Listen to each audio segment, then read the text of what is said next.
हाँ बच्चों, कैसे हो आप लोग। चलिए आज हम लोग पढ़ेंगे बी ए पार्ट 1 सेकेंड पेपर। उसमें हम लोग आज हल करेंगे 2018 का प्रश्न पत्र। ठीक है बच्चों, चलिए हम लोग पहुंचते हैं अपने प्रश्नों पे, कहाँ पे हम लोगों को हल करना है। इससे बच्चों एक फ़ायदा होगा कि आप लोगों को अभी तक जो कुछ भी पढ़े हैं उससे आप लोगों की अपनी परीक्षा भी हो जाएगी, और जो है आप लोग ये अंदाज़ा लगा सकते हैं कि आप लोगों की तैयारी किस प्रकार चल रही है और आप लोगों की तैयारी कितनी बनी हुई है, क्या कमी बची है, कितना आप लोगों को अभी पढ़ना है। ठीक है, इससे एक अंदाज़ा मिल जाएगा कि आप लोगों की तैयारी का स्तर क्या है। ठीक, चलिए। और बच्चों इससे एक फ़ायदा ये भी मिल जाएगा कि जो प्रश्न अभी आप लोगों को पढ़ाने में छूटा हुआ है वो प्रश्न आप लोगों को फिर से मैं आपको बता दूंगा। ठीक है, इससे आपकी तैयारी भी हो जाएगी और आप अपना मूल्यांकन भी कर लेंगे। ठीक, चलिए इसमें बच्चों पहला प्रश्न जो है देखिए, किसे कंप्यूटर का दिमाग कहा जाता है। एक मिनट बच्चों, थोड़ा सा हम कलम ठीक कर लें।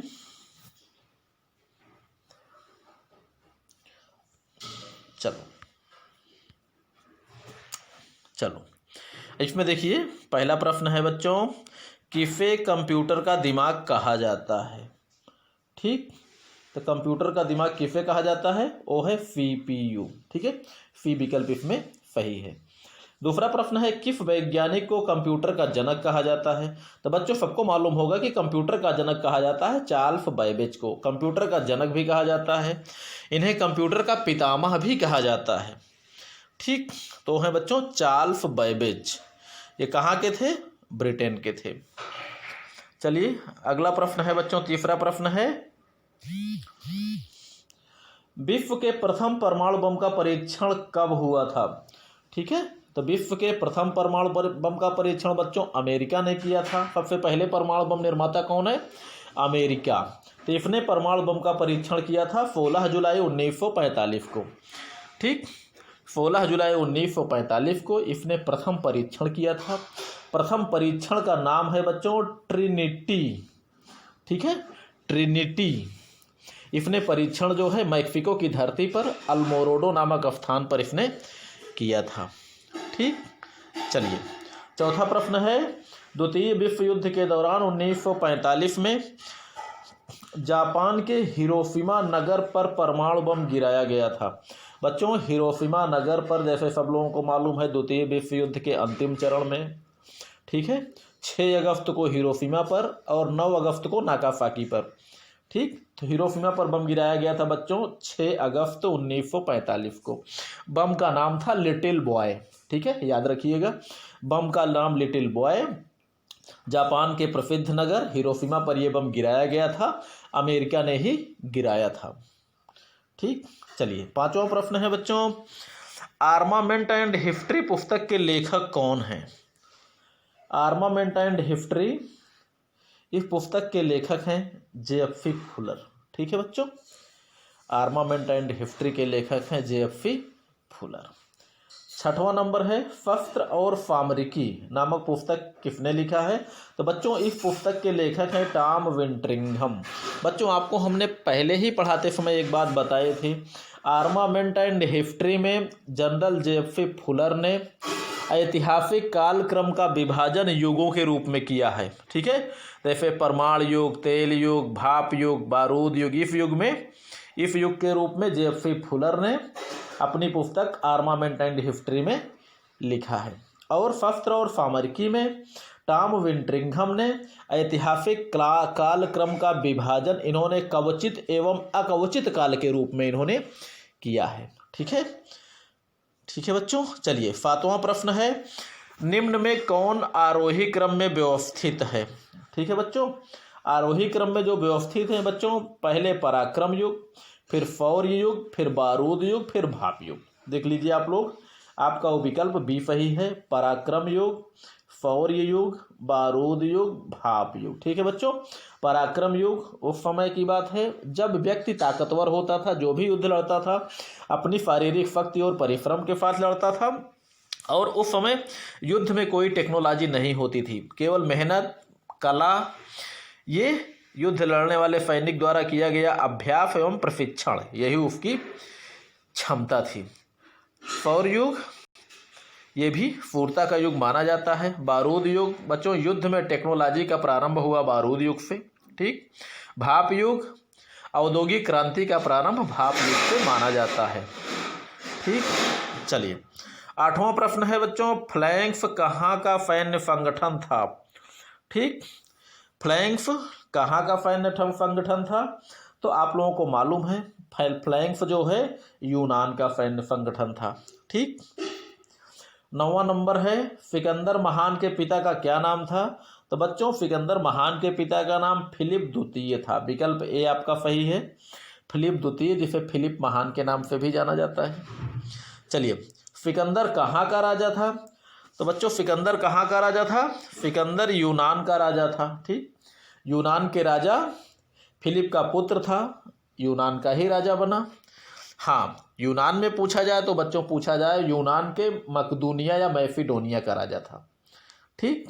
चलिए 11 नंबर है, फ्लैंक्स की सबसे छोटी पंक्ति में कितने सैनिक होते थे? बच्चों फ्लैंक्स की सबसे छोटी इकाई कहा जाता है फाइल, और एक फाइल में होते थे 16 सैनिक। ठीक। विकल्प सी इसमें सही है। चलो 12वां प्रश्न है, सिकंदर महान ने फ्लैंक्स को कितने फाइलेन गार्कीज में बांटा है? बच्चों फ्लैंक्स में 4 फाइलेन गार्कीज होते थे, लेकिन सिकंदर ने क्या किया कि फाइल की संख्या आधी करके फाइलेन गार्कीज की संख्या को इन्होंने दूना कर दिया। ठीक है बच्चों, इसने गहराई को घटाकर फ्रंट को लंबा कर दिया। तो सिकंदर ने फ्लैंक्स को कितने फाइलेन गार्कीज में बांटा बच्चों? 8। 4 पहले होते थे, सिकंदर ने इसको 8 कर दिया। ठीक। सैनिक भी उतने 8 कैसे हो गए? क्योंकि फाइल की संख्या जो 16 होती थी वो 8 हो गई, फाइल में आधे कर दिया, अब फाइलेन गार्कीज इधर दूने हो गए। ठीक। तो विकल्प आपका इसमें डी सही है। चलिए 13 नंबर, एक मानक यूनानी फ्लैंक्स में सैनिकों की संख्या क्या होती थी? तो बच्चों आपको बताया गया है बी नंबर, 16,384 सैनिक होते थे। ठीक। चलिए आगे बढ़ते हैं हम लोग। मैसिडोनिया का संबंध किससे है? एक मिनट बच्चों। 14 नंबर, मैसिडोनिया का संबंध क्या है?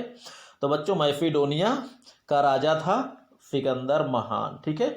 यूनान में 3 प्रमुख देश आते थे, मैसिडोनिया या मकदूनिया, स्पार्टा, एथेंस, जिसमें जो है मैसिडोनिया या मकदूनिया का राजा सिकंदर था। ठीक। चलिए 15 नंबर है बच्चों, डेरियस किस देश का शासक था? बच्चों डेरियस का नाम था दारा, डेरियस उर्फ दारा। ठीक है। डेरियस था जो है ईरान का। ईरान का पहले नाम क्या हुआ करता था? फारस। ठीक है।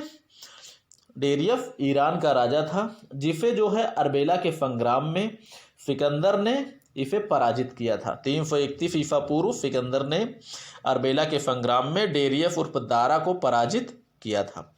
ठीक। चलिए आगे बढ़ते हैं हम लोग। अर्बेला की लड़ाई कब लड़ी गई? अर्बेला की लड़ाई गई बच्चों 331 ईसा पूर्व, ईरान और यूनान के बीच में। ईरान की सेना का या ईरान सम्राट था, ईरान का राजा था डेरियस उर्फ दारा, और यूनान का सम्राट था उस समय सिकंदर। ठीक है। यूनानी सेना का नेतृत्व सिकंदर कर रहा था और ईरानी सेना का नेतृत्व डेरियस कर रहा था, जिसमें सिकंदर ने डेरियस को पराजित किया था। ठीक है बच्चों। चलिए विकल्प सी इसमें सही है। 17 नंबर है, यूनानी फ्लैंक्स की सबसे छोटी इकाई क्या कहलाती थी? बच्चों यूनानी फ्लैंक्स की सबसे छोटी इकाई फाइल कहलाती थी, सबको मालूम होगा। 18 नंबर है, फरीफा क्या है? बच्चों फरीफा आप लोग जानते ही हो, एक लंबा भाला है जिसका प्रयोग यूनानी सैनिक किया करते थे। यूनान की सेना का मुख्य हथियार होता था जिसे फरीफा कहा जाता था। ये एक क्या होता था? लंबा भाला होता था, जिसकी लंबाई होती थी 21 फीट। ठीक। चलिए 19 नंबर, रोमन लीजन में हफ्ताती सैनिकों की आयु क्या होती थी? बच्चों रोमन लीजन में 4 प्रकार के सैनिक होते थे, जिसमें सबसे कम आयु के सैनिक बेलाइट्स होते थे, उसके बाद उनसे ज़्यादा जो होते थे उन्हें हफ्ताती कहा जाता था। तो बच्चों इनकी उम्र होती थी 25 से 30 वर्ष। ठीक, 17 से 25 वर्ष बेलाइट्स, 25 से 30 वर्ष हफ्ताती, 30 से 40 वर्ष प्रिंसिपाइज, 40 से 45 वर्ष ट्रायरी। ठीक है बच्चों, तो हफ्ताती की उम्र कितनी होती थी? 25 से 30 वर्ष। चलिए आगे बढ़ते हैं हम लोग।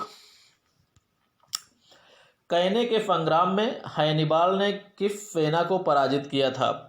ठीक है, कैने के संग्राम में हैनिबल ने पराजित किया था बच्चों रोमन सेना को।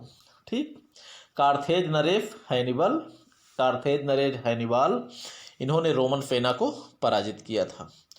21 नंबर, रोमन लीजन के सैनिकों को किस आधार पर वर्गीकृत किया गया था? बच्चों रोमन लीजन को सैनिकों को आयु के आधार पर वर्गीकृत किया गया था। ठीक है, उम्र के आधार पर इन्हें 4 भागों में बांटा गया था। ठीक, लेकिन वर्गीकरण का जो आधार था वो था बच्चों आयु या उम्र। ठीक, चलिए बाकी आप लोग जानते ही हो। रोमन लीजन में कुल कितने सैनिक होते थे? बच्चों रोमन लीजन में कुल 42 सैनिक होते थे। हालांकि लीजन जो है वो फिर पैदल सैनिकों का पर ही डिपेंड होता था, जबकि कुल लीजन में 42 सैनिक पैदल होते थे और 300 सैनिक घुड़सवार, वो भी बाजुओं की रक्षा के लिए। लेकिन जो उसमें मुख्य सेना होती थी रोमन लीजन की वो पैदल सेना की होती थी, जिनकी संख्या 42 होती थी। चलिए 23 नंबर है, कैने का संग्राम कब लड़ा गया था? तो बच्चों कैने का संग्राम लड़ा गया था 216 ईसा पूर्व। ठीक, 216 ईसा पूर्व। किसके किसके बीच में लड़ा गया था? तो बच्चों भी इसके पहले हम लोग पढ़ चुके हैं। कैने का संग्राम लड़ा गया था कार्थेज नरेश हैनिबाल और रोमन सेना के बीच में। ठीक, चलिए आगे हम लोग बढ़ते हैं। रोमन सेना में कितने प्रकार के सैनिक होते थे रोमन लीजन में? तो रोमन लीजन में बच्चों 4 प्रकार के सैनिक होते थे, जिन्हें उम्र के आधार पर या आयु के आधार पर भर्ती किया जाता था। Number 1 velites, number 2 hastati, number 3 principes, number 4 triarii. ठीक है, सबसे कम आयु के सैनिक बेलाइट्स, सबसे अधिक आयु के सैनिक, सबसे अधिक उम्र के सैनिक होते थे ट्रायरी, जिन्हें आरक्षित भी कहा जाता था। तो बच्चों इसमें विकल्प आपका होगा कितने प्रकार के सैनिक होते थे? 4। ठीक, चलिए अगला प्रश्न है, होप्लाइट किस देश के योद्धा होते थे? बच्चों यूनान के पैदल सैनिक को होप्लाइट कहा जाता था। ठीक है, तो आप समझ गए होंगे किस देश के योद्धा होते थे, वो है यूनान। चलिए आगे बढ़ते हैं हम लोग। रोमन लीजन ने फ्लैंक्स को किस लड़ाई में पराजित किया था? बच्चों रोमन लीजन ने फ्लैंक्स को पाइडना के लड़ाई में पराजित किया था, वो भी 168 ईसा पूर्व में। ठीक, 168 ईसा पूर्व पाइडना या पीडना के संग्राम में रोमन लीजन ने फ्लैंक्स को पराजित किया था। ठीक, चलिए 27 नंबर, हेस्टिंग्स का संग्राम कब लड़ा गया? बच्चों हेस्टिंग्स का संग्राम लड़ा गया था 1066 ईस्वी में। विकल्प सी सही है। हेस्टिंग का संग्राम लड़ा गया था 1066 ईस्वी में। किसके किसके बीच में? अंग्रेजों के बीच में और फ्रांसीसियों के बीच में। इस युद्ध में फ्रांसीसी कवचधारी घुड़सवारों ने इंग्लैंड की कवचधारी पैदल सेना को पराजित किया था। इस युद्ध में बच्चों दोनों सेनाएं कवचित थीं। अंतर था कि एक कवचित घुड़सवार सेना थी फ्रांस की और अंग्रेजों की कवचित पैदल सेना थी। ठीक, इस युद्ध के बाद कवचित घुड़सवारों का महत्व और भी बढ़ गया था। ठीक है बच्चों, चलिए आगे बढ़ते हैं हम लोग। 28 नंबर, क्रेफी का संग्राम किन 2 देशों के बीच लड़ा गया? बच्चों बिल्कुल हेस्टिंग के संग्राम जिन्होंने लड़ा था उन्होंने ही क्रेफी का भी संग्राम लड़ा था, परिणाम केवल उल्टा हुआ था। ठीक है बच्चों, हेस्टिंग का संग्राम भी अंग्रेजों और फ्रांसीसियों के बीच में हुआ था और क्रेफी का संग्राम भी हुआ था इंग्लैंड और फ्रांस के बीच में, अंग्रेजों और फ्रांसीसियों के बीच में। अंतर क्या था कि हेस्टिंग के संग्राम में अंग्रेज हारे थे, क्रेफी के संग्राम में अंग्रेजों ने विजय प्राप्त की थी। ठीक है बच्चों, ये युद्ध अत्यंत ही महत्वपूर्ण है क्योंकि ये ऐसा युद्ध है जिसमें पैदल और भी कवच विहीन सेनाओं ने घुड़सवार कवचित घुड़सवारों को पराजित किया था। ठीक, जो इसमें अंग्रेजों के विजय का जो कारण था वो था बच्चों लंबा धनुष। लंबे धनुष की लंबाई होती थी 6 फीट, जो कि एल्म की लकड़ी का बनाया जाता था। ठीक, एल्म की लकड़ी का बना होता था और मुख्य हथियार उनका अंग्रेजों का क्या था?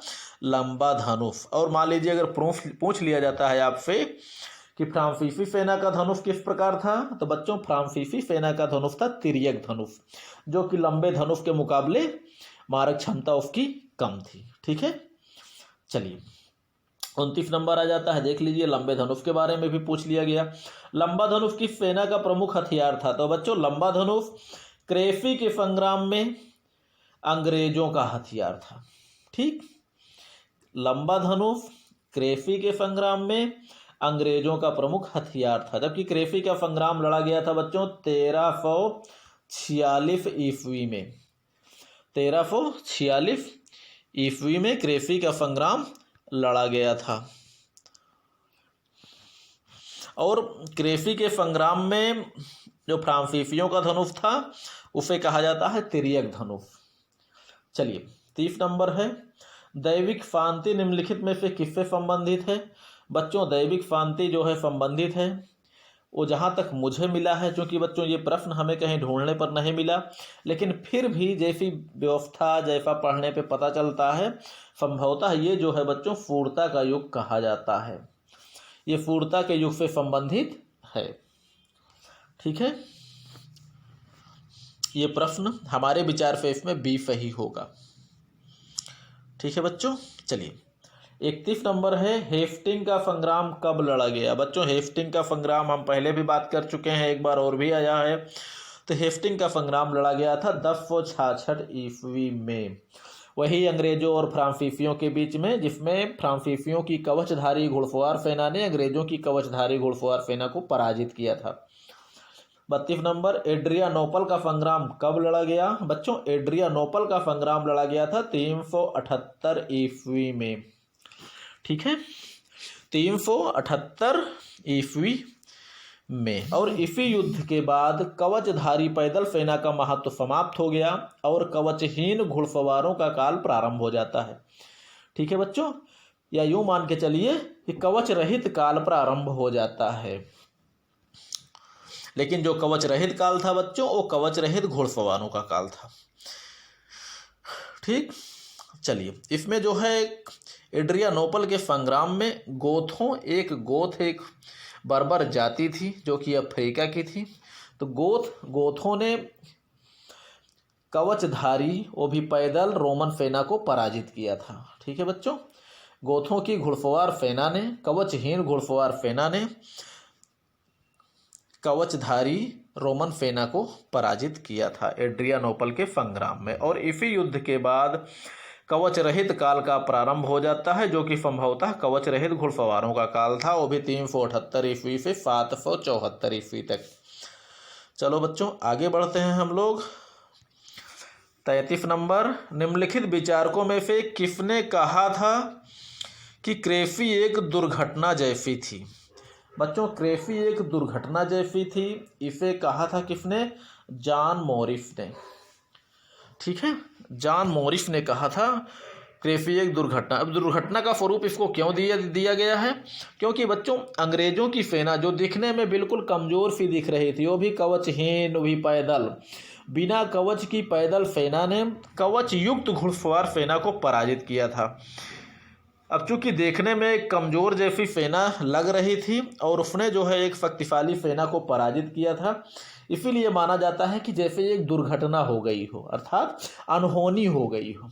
ठीक है, चलिए 34 नंबर, क्रेफी का संग्राम इन दो शासकों के मध्य लड़ा गया। बच्चों क्रेफी का संग्राम लड़ा गया था एडवर्ड तृतीय और फिलिप के बीच में। बच्चों अंग्रेजी सेना का नेतृत्व एडवर्ड तृतीय कर रहा था और फ्रांसीसी सेना का नेतृत्व फिलिप कर रहा था। ठीक है, चलिए आगे है हम लोग 35 नंबर पढ़ते हैं। लंबे धनुष का प्रयोग निम्नलिखित में से किस युद्ध में किया गया? बच्चों कई बार बता चुके हैं। लंबे धनुष का प्रयोग क्रेफी के संग्राम में किया गया 1346 ईस्वी में, जो कि लंबा धनुष अंग्रेजों का हथियार था। अंग्रेजों और फ्रांसीसियों के बीच लड़ा गया यह युद्ध क्रेफी के संग्राम के नाम से प्रसिद्ध है, जिसमें अंग्रेजों की दिखने में कमजोर जैसी दिखने वाली कवचहीन पैदल सेना ने कवच युक्त घुड़सवार सेना को पराजित किया था। ठीक है बच्चों, इसमें आपका विकल्प सी सही है। चलिए 36 नंबर पे आ जाइए। निम्नलिखित में से कौन लौह राजा था? बच्चों लौह सम्राट या लौह राजा कहा जाता है। फ्रांस के चार्ल्स महान या चार्ल्स द्वितीय भी कहा जाता है इन्हें। चार्ल्स द्वितीय या चार्ल्स महान कहा जाता है लौह राजा। इन्हें लौह राजा किस लिए कहा जाता है? बच्चों इन्होंने किया क्या था? 774 ईस्वी के बाद 1346 ईस्वी तक का काल जो है वो कवच युक्त घुड़सवारों का काल था। और चार्ल्स महान ने किया क्या था? इन्होंने सैनिकों को तो लोहे का कवच पहनाया ही था, इन्होंने घोड़ों को भी कवच पहना दिया था। जब युद्ध के मैदान में इनकी सेना चलती थी कि लगता था कि जैसे लोहा चल रहा हो। ठीक है बच्चों, इसीलिए इनको लौह राजा या लौह सम्राट के नाम से जाना जाता है, फ्रांस के चार्ल्स महान या चार्ल्स द्वितीय को। बच्चों इसमें बी विकल्प आपका सही है। इनको इसीलिए कहा जाता है कि इन्होंने संपूर्ण सेना, सैनिकों को और घोड़ों को, दोनों को लोहे का कवच पहना दिया था ताकि पूर्ण सुरक्षा मिले। चलिए 37 नंबर है बच्चों। गुस्तावस एडोल्फस द्वारा निर्मित आधुनिक सेना की सबसे छोटी इकाई कंपनी में कुल कितने सैनिक होते थे? बच्चों गुस्तावस एडोल्फस द्वारा आधुनिक सेना में कुल कंपनी जो होती थी, जो सबसे छोटी इकाई को कंपनी कहा जाता था, उनमें कुल 150 सैनिक होते थे। ये विकल्प सी में सही है। आगे है अमेरिकन गृह युद्ध कब प्रारंभ हुआ? बच्चों अमेरिकन गृह युद्ध प्रारंभ हुआ था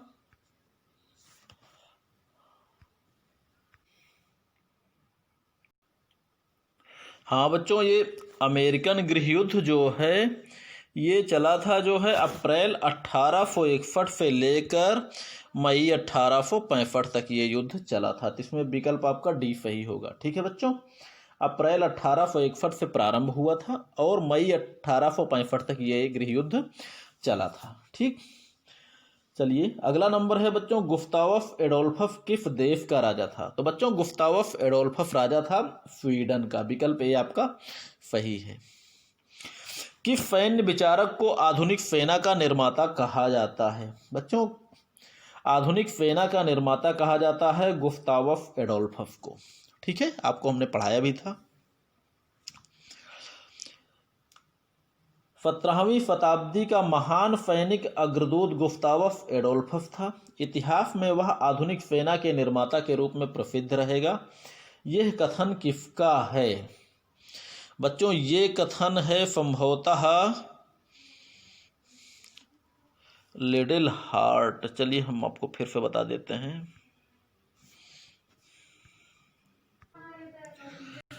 17वीं शताब्दी का महान सैनिक अग्रदूत गुस्तावस एडोल्फस था। इतिहास में वह आधुनिक सेना के निर्माता के रूप में प्रसिद्ध रहेगा। बच्चों इस प्रश्न में लिटिल हार्ट का होना चाहिए, लेकिन मैं थोड़ा कंफ्यूज हो रहा हूँ। चलिए फिलहाल इसको हम आपको बाद में बताएंगे और यहीं से बच्चों इसको हम समाप्त करते हैं। अगले में हम आपको 41 से आपको हम अगले वीडियो में बताएंगे। ठीक है बच्चों, हाँ थोड़ा सा कंफ्यूज मैं इसलिए हो रहा हूँ, कहीं गलत ना हो जाए। गलत बताने से ना बताना ही अच्छा है। ठीक है बच्चों, हालांकि आपको गलत नहीं बताना चाहिए, इसलिए हम इसको जो है यहीं से ख़त्म करते हैं। अगले पार्ट में हम आपको 41 से शुरू होकर आगे तक हम आपको बताएंगे। ठीक है बच्चों, चलिए क्योंकि मैं कंफ्यूज हो रहा हूँ इसमें। ठीक है बच्चों, मैं इसमें कंफ्यूज हो रहा हूँ, कहीं गलत ना हो जाए। ठीक है बच्चों, चलिए आप लोग पढ़िए लिखिए, मस्त रहिए, खुश रहिए।